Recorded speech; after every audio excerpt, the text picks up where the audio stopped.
वळूयात पुढल्या बातमीकडे। चंद्रपुरातील नाल्याच्या संरक्षण भिंतीचं प्रकरण आणि या प्रकरणी मंत्री संजय राठोड यांचं विधानसभेतलं उत्तर दिशाभूल करणारं असल्याचा आरोप एसआयटी मार्फत चौकशी करण्यात यावी अशी आप पक्षाची मागणी आहे। स्थानिक आमदार किशोर जोरगेवार यांनी जो आपल्या पॉवरचा लोकप्रतिनिधी पदाचा दुरुपयोग करत आपल्या मित्राच्या घराला संरक्षण भिंत बांधून दिली, त्यांनी त्या राजीनामा द्यावा स्वतःच्या पदाचा। बल्लारपूरचे आमदार सुधीरभाऊ मुनगंटीवार यांनी आणि काँग्रेसचे विजयभाऊ वडेट्टीवार यांनी सुद्धा हा मुद्दा मांडला। त्यावर जलसंधारण मंत्री संजय राठोड यांनी उत्तर दिलं की आम्ही जिल्हाधिकाऱ्यांमार्फत चौकशी करू, पण त्यांचे हे दिशाभूल करण्याचं उत्तर दिलं, कारण की त्यांच्याच विभागाने हा अहवाल सादर केलेला आहे।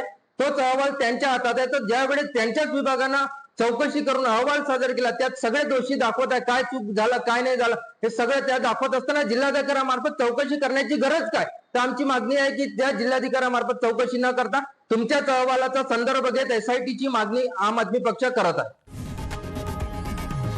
लोकशाही मराठी ऐका, पहा, जागरूक रहा।